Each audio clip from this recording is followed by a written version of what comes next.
Roo Code is still one of the clearest examples of the VS Code agent pattern.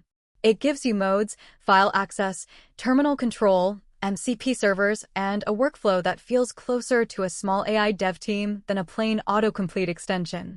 But this video has a caveat right at the top. The official docs page I captured says Roo Code products are being sunset on May 15, 2026, while the repo README also says a community team is stepping up to carry the plugin forward. So the honest angle is not hype. It is this: understand the workflow, use it carefully if it still fits your setup, and do not build your entire production process around a cloud service that is already in transition. The repo describes Roo Code as an AI-powered dev team right in your editor. The useful features are practical. Generate code from natural language, use modes like code, architect, ask, debug, and custom modes, refactor and debug existing code, update docs, answer code-based questions, automate repetitive tasks, and use MCP servers. That is a stronger workflow story than a generic chat sidebar.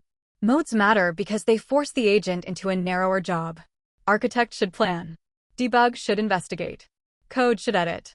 When agents behave badly, it is usually because the task was too vague and the mode was too broad.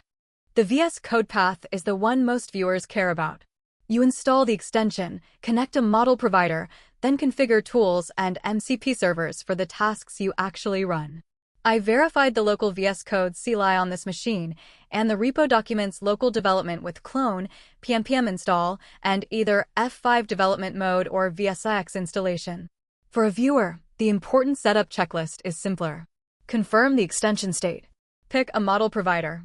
Keep secrets out of the repo. Add only the MCP servers you need. Then test on a small repo before asking Roo to touch a large application. The right first task is a tiny feature build, not a giant migration. Use a repo with one failing test. Ask Roo to inspect the failure, edit the smallest file, and run the test again. MCP should be added only when it gives Roo a capability it otherwise lacks: a browser, a database inspector, a docs search path, or a local service. The local proof in this video is a tiny slugify function. The first test fails. The final diff strips punctuation, collapses separators, and the test passes. That is the kind of evidence you should demand before trusting any editor agent. The caveat changes the recommendation. If you are already a Roo Code user, the workflow is still worth understanding and the open source plugin story may continue. If you are choosing a new default tool today, you should compare it against Klein, Claude Code, Cursor, and Codex before committing. A great agent interface can still be the wrong dependency if the product surface is in transition.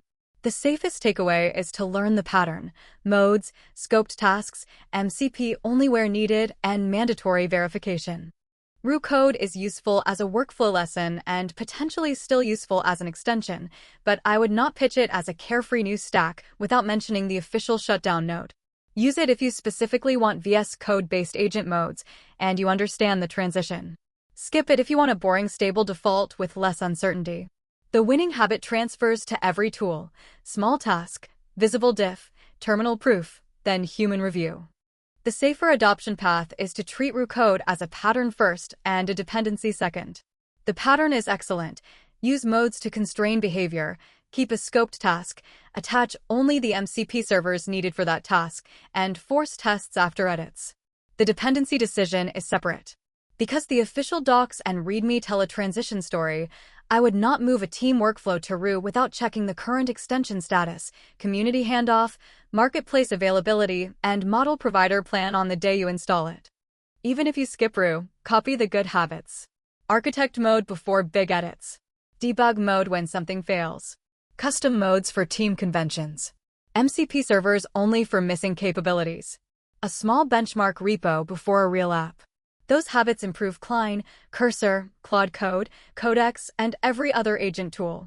The tool may change, but the workflow is durable: narrow request, visible context, real terminal proof, and no merge until a human reviews the patch. Before you copy this workflow, use a simple checklist.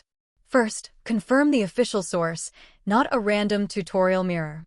Second, save the repo link, docs link, and exact setup command in your notes. Third, create a disposable repo with one failing test so the agent has a safe place to prove itself. Fourth, require a real output artifact, a passing test, a browser check, a pull request draft, or a hook run. Fifth, review the diff yourself. The point of these videos is not to make every agent look magical. The point is to separate tools that can close a verification loop from tools that only produce confident text. If the tool passes the small benchmark, then try it on a real project. If it fails the small benchmark, do not let branding, stars, or hype talk you into giving it more access. Keep the loop boring, visible, and reversible. That is how you get useful AI coding help without turning your repo into a science experiment.